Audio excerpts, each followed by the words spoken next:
when we look at suffering and death, Quand nous regardons la souffrance et la mort, we should not look at it as just suffering and just death. We should try to see if we can see the big picture. il est important de ne pas voir juste la mort et la souffrance, mais de voir le plus grand. It's very hard when we don't see the big picture, because then we are so deeply narrowed down to just the suffering. Notre situation est très diminuée par rapport à cette souffrance qu'on vit et ça nous empêche de voir la situation avec un peu de distance et de la voir donc dans sa totalité. So a few points. One is, when someone is suffering, we should never give advice. Alors la première chose, c'est que lorsqu'on est avec une personne qui souffre, on ne devrait jamais donner de conseils. If someone is suffering and you give advice, it's like you putting, salt on their wound. Parce que lorsqu'on donne un conseil à quelqu'un qui souffre, c'est comme si on mettait du sel sur sa plaie. So if someone is in pain, you become the recipient. You try to just be there for them and hear whatever they have to say. Hold their hands, hold them in your arms, and let them say and express any doubts and reservations, completely free of judgment.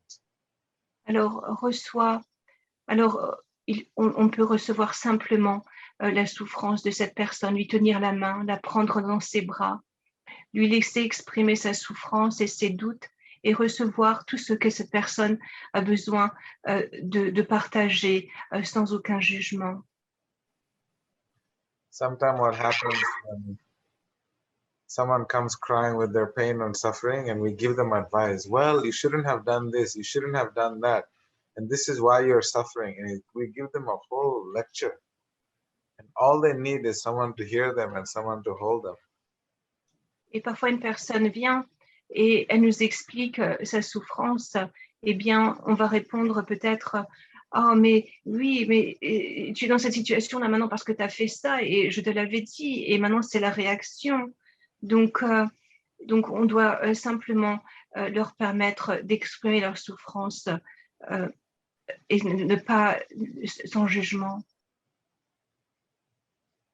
And it's okay if they don't believe in God. Et c'est vraiment OK s'ils ne croient pas en Dieu. Because that relationship is between them and God. Parce que cette relation, elle ne concerne que eux et Dieu. And a lot of the times, those people, they say that they don't believe in God. They're actually just speaking from the space of pain, and they're not speaking from their heart. La plupart du temps, lorsque les gens disent qu'ils ne croient pas en Dieu quand ils sont en souffrance, ils parlent de l'espace de l'espace de souffrance, d'un espace de souffrance. Ils ne parlent pas de leur cœur. So we just have to be the recipient of being that support and their anchor while they're going through this phase of it's a mental pain, it's a physical pain, and it's temporary, and it's only going to blow away. Donc, on doit simplement être un récipient et recevoir donc cette douleur, cette souffrance, elle est temporaire et à un moment donné, elle va se dissiper. When someone is in pain, they are not always very rational. Et lorsqu'on est dans la souffrance, très souvent, on n'est pas très rationnel. And thinking that we should be rational and make them understand when they're irrational is we're playing the role of God and being the savior, and we are not their savior. Et alors, ça revient à penser que nous, on est rationnel et que eux, ils sont irrationnels. Alors, pour cette raison, on doit les sauver et c'est un petit peu comme jouer le rôle de Dieu. If they're crying, we cry with them. If they're laughing, we laugh with them. And we just are there, just like Kamala showed by example. Donc, on n'est pas Dieu, donc on ne peut pas les sauver. Et alors, on peut simplement pleurer avec eux, leur tenir la main, les embrasser. So that is understanding from a very general perspective. Et donc, ça, c'est une compréhension qui peut, qui s'attache donc à des situations générales. So now let's see someone whose consciousness is elevated. What perspective do they have? Alors, si on est devant une personne qui a une conscience plus élevée, eh bien, on peut voir quelles sont les perspectives de cette personne. There is a renowned queen in the ancient times. She's considered to be one of the most devout, one of the most powerful spiritual role models of womanhood. Dans les temps très, très, très anciens, il y avait une reine qui est considérée comme étant le modèle parfait donc, de la femme. And her name is Kunti Devi. Et son nom, c'est Kunti Devi. She is literally praying to God, God, please give me more pain. Because every time I have any suffering in my life, I always take shelter of you. But whenever there is no pain in my life, I always forget you. Et elle priait littéralement Dieu en toute sincérité, s'il te plaît, Dieu, donne-moi plus de souffrance, parce que quand je suis dans la souffrance, alors je prends refuge en toi et je me sens connectée avec toi. Alors que quand je n'ai pas de souffrance, eh bien, je t'oublie. So what happens is the false ego, when everything is going good in our life, the false ego, it is playing a very dominant role where it does not let us see the beauty and does not let us experience this immense amount of gratitude and accept the fact that we have been given all these amazing gifts and benedictions. Alors, quand tout va bien dans notre vie, alors, eh bien, on se rattache à notre faux ego et on n'arrive plus à admirer les petites choses, on n'arrive plus à voir la beauté et on n'arrive plus à se connecter avec la gratitude. But as soon as we are suffering, there is Pourtant, actually a slogan I will tell you. They say that there is no atheist in the battlefield. Pourtant, lorsque nous souffrons, eh bien, c'est tout à fait différent. Ne dit-on pas qu'il n'y a pas d'athéistes sur un champ de bataille? Because they're seeing suffering and death at all the time. So they're always, if they're shooting guns and if their back is against the wall, they're still crying to God, God help me, God help me, God save me. Parce qu'ils sont en contact constamment avec la souffrance et la mort. Même si ils sont contre un mur avec leurs armes, eh bien, ils vont prier, s'il te plaît, Dieu, protège-moi, protège-moi. Because everyone naturally has a relationship with God, just like we have a relationship with our mother and father. But we may get angry, may not talk to them, but we have a relationship. Parce que tout le monde a une relation avec Dieu. Hein, c'est comme les relations qu'on a avec nos parents. Parfois, on est en colère contre nos parents. Ben, c'est la même chose dans notre relation avec Dieu. So even if someone says they don't believe in God, you know deep down, they're praying and crying to God to help them because that is the inbuilt nature of all beings. Alors, même si une personne dit qu'elle ne croit pas en Dieu, lorsqu'elle est dans ce moment de souffrance, eh bien, elle va quand même prier Dieu, s'il te plaît, aide-moi. Pourquoi? Parce que cette capacité de prier, cette attitude, elle est propre à chaque être humain. So spiritually elevated beings, they're afraid of comfort in life. They're afraid of getting distracted by their false ego and have the path to the heart somewhat covered with this false ego. So they're always praying, please give us some suffering so we'll never forget you. Donc les personnes qui sont une conscience plus avancée dans la vie spirituelle, eh bien, ils ont peur que s'ils sont dans une situation où il n'y a pas de souffrance, eh bien, ils vont perdre cette connexion, ils vont perdre le chemin vers leur cœur. Et c'est pourquoi, eh bien, ils vont prier à Dieu, s'il te plaît, eh bien, apporte-moi des difficultés afin que je puisse être connecté avec toi. And the suffering that we have in our life is actually meant to help us remember the value, remember the amazing gift that we have in life. And mostly for yogis, it helps them to remember God. Et ces souffrances, eh bien, que nous avons dans notre vie, elles nous permettent de nous connecter, donc d'apprécier ce que nous avons, et elle va nous permettre aussi dans la vie spirituelle à nous connecter alors avec Dieu. And as we grow in our spiritual life, we will notice that this pain, it is no longer a physical pain. It may seem like it's a physical pain, but it is a process of detachment from the body for our ultimate spiritual journey. Et eh bien, au fur et à mesure qu'on va grandir sur ce chemin spirituel, cette douleur, elle peut sembler physique, mais c'est une douleur qui est tout à fait autre. C'est plus une douleur qui vient du détachement, de devoir se détacher graduellement de son corps physique. So pain is a blessing. Pain is not a curse. Et alors, la douleur alors est une bénédiction. Elle n'est plus quelque chose de négatif. I give you an example of my personal life. I have a permanent physical pain in my shoulders. Alors, je peux vous donner un exemple personnel dans ma vie.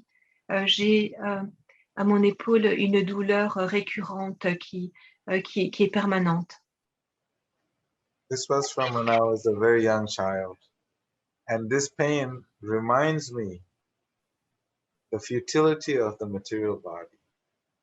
Et cette douleur, elle est présente depuis ma petite enfance, et elle me rappelle à chaque moment la futilité de ce corps matériel. Every time my mind wants to enjoy the material world, À my chaque fois shoulder is a reminder that there is no enjoyment in the material world. À chaque fois que je veux jouir de ce monde matériel, mon épaule est là pour me rappeler que je ne suis pas là dans ce monde pour en jouir. So this pain in my body is a constant reminder for me to always remain centered in my heart. Et donc cette douleur dans mon épaule, ça va me permettre de me rappeler à chaque moment de me connecter avec mon cœur et de rester dans mon cœur. We see many, many sages in our yoga line that they are actually waiting. Go ahead. Oh, sorry. Dans notre ligne de yoga, il y a de nombreux sages qui, au fait, attendent. They're simply waiting to constantly be reminded of the existence of God and the divine in everything and in every circumstances. So whenever they stub their toe, they hurt their nails, or any kind of pain, they're immediately grateful to God. Thank you. You're so kind that you did not slice off my whole finger. You just give me a small reminder that the material world is a temporary place. Donc, ils attendent toutes ces opportunités qui peuvent leur rappeler leur connexion avec Dieu. Alors, quand ils se font mal aux doigts de pied ou quelque part, eh bien, ils remercient Dieu. Ils remercient d'abord eh bien, si on s'est fait mal aux doigts, remercier Dieu de ne pas lui avoir, que son doigt n'a pas été entièrement coupé et de lui avoir juste donné cette petite douleur pour qu'il puisse se connecter avec la conscience suprême. Some of my friends, they get upset with me because You know, whenever someone is suffering and they, they say bad words or to express some bad emotions, and I always turn around and say, "Oh, that was so good that Et alors, you got hurt." et alors parfois quand je suis avec mes amis très proches, eh bien je lui dis, et qu'ils se font mal, je leur dis: «Oh mais ça, mais c'est trop, trop bien que tu t'es fait mal». And they look at me like I'm crazy. Et ils me regardent comme si j'étais fou. This one boy, he was playing soccer and he hurt his toes and he was swearing in English. And I said, "That's so nice that you broke your toes." Il y avait un jeune garçon qui jouait au football et puis, il s'est fait mal au doigt de pied en jouant et je lui ai dit: «Oh mais c'est trop bien que tu t'es fait mal et que tu t'es cassé ce doigt de pied». And he was upset and he said, "Well, how is this good? I'm in so much pain." Et alors il disait plein de gros mots et alors il dit: «Comment tu peux dire un truc pareil? Je suis dans tant de souffrance, hein». I said, "This is your test to see if how attached you are to your body. If you're attached to the body, the more you're attached, the more your attention is on the pain will just keep magnifying more and more and more." Et alors je lui dis: «Ça, c'est ton baromètre pour voir combien tu es attaché à ton corps. Le plus tu vas te fixer sur la douleur et le plus tu vas te, tu vas te identifier à ton corps». So now your toe is going to take about a week to heal, but then you'll get a whole week of rest and you won't go out, do all these crazy sports that you do.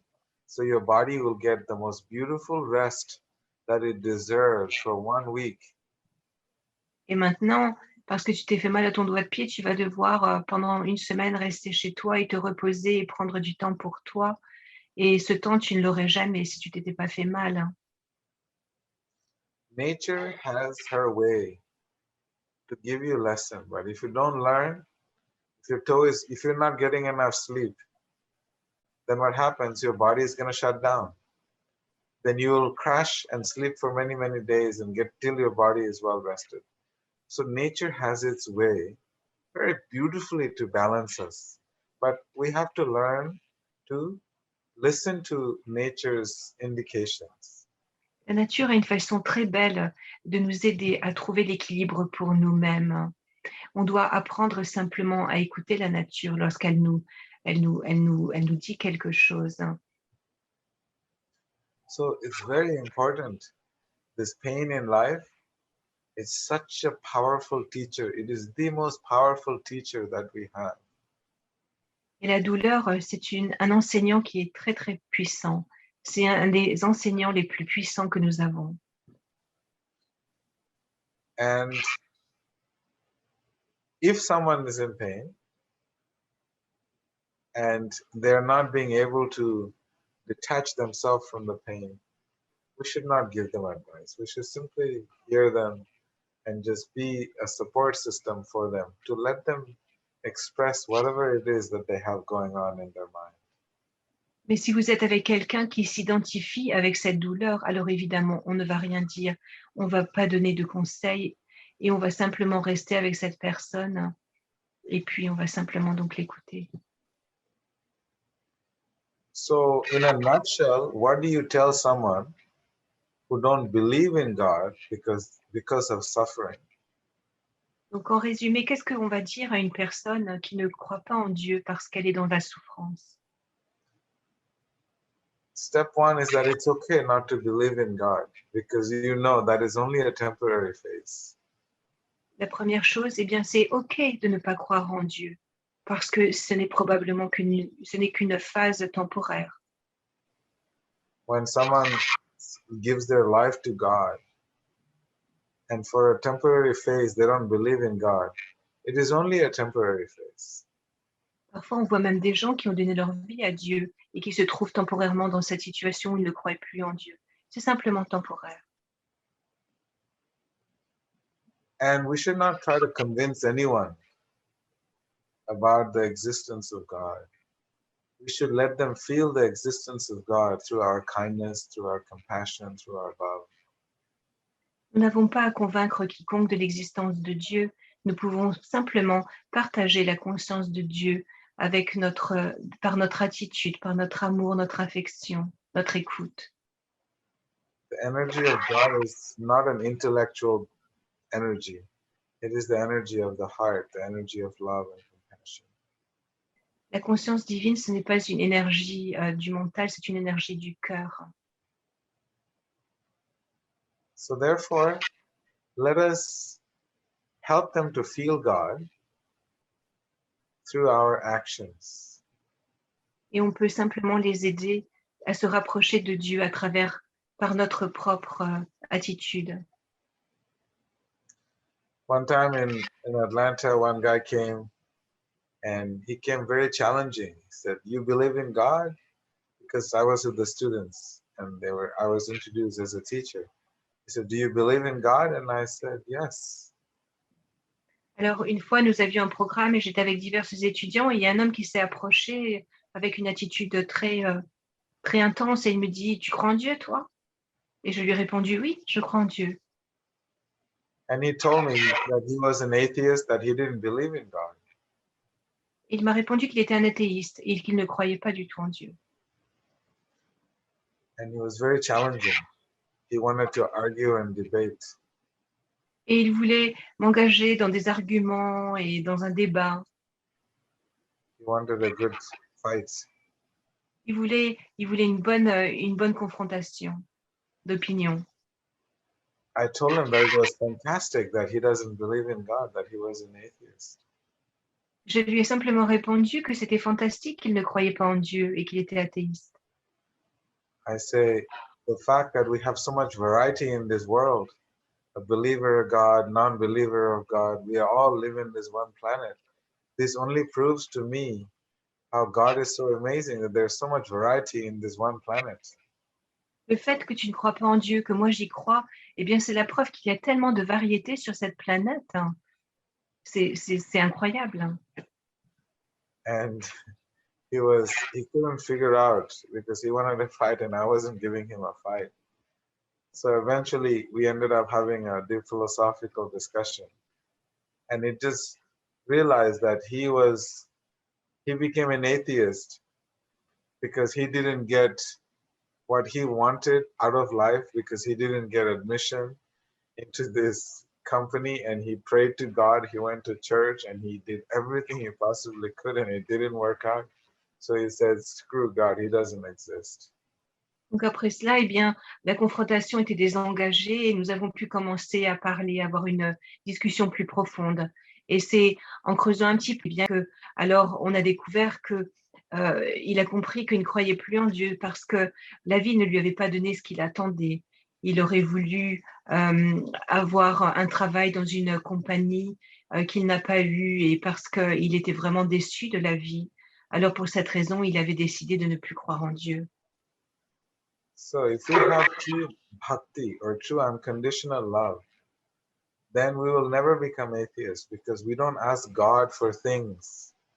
God to remove our problems, God to do this, God to do that. And when he doesn't do it, then we become an atheist.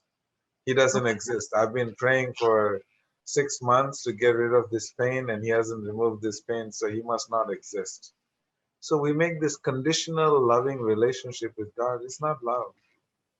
Donc, lorsque on a développé un amour véritable, un amour réel qui est le bhakti avec Dieu, eh bien, notre amour ne va pas dépendre du fait que Dieu réponde à nos prières ou pas. C'est pour ça que dans la bhakti, on ne va pas demander des choses à Dieu. Et notre foi ne va pas dépendre de ce que si Dieu va répondre ou pas. It's like a child, that goes to the mother. If the mother doesn't buy him the candy, then the child goes, well, I don't like you, mother. I don't like you anymore.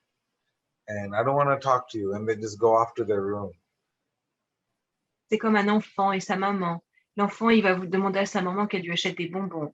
La maman, si elle ne veut pas, eh bien l'enfant va se mettre en colère, il va dire qu'il ne l'aime pas, il va partir en colère dans sa chambre.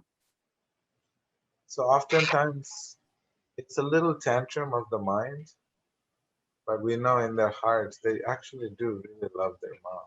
So they actually really love God. Donc, bien, l'enfant veut faire sa petite crise, et c'est le mental, c'est une petite crise du mental, mais l'enfant, au plus profond de lui-même, il sait bien évidemment que sa maman l'aime. So I don't know if that helped at all, Theodore. Alors, je ne sais pas si ça a pu t'aider, Théodora. In A lot. conclusion, Thank you. Merci. in conclusion, I'd like to say that you should see suffering and pain. What is it that we need to learn? What is it that realization that we need to have? Use it for our spiritual growth. Alors, quand on est devant la douleur et la souffrance, eh bien, il est important de se poser la question, qu'est-ce que je peux apprendre de cette situation? Qu'est-ce qu'il y a dans cette situation qui va me permettre d'avancer et de grandir spirituellement?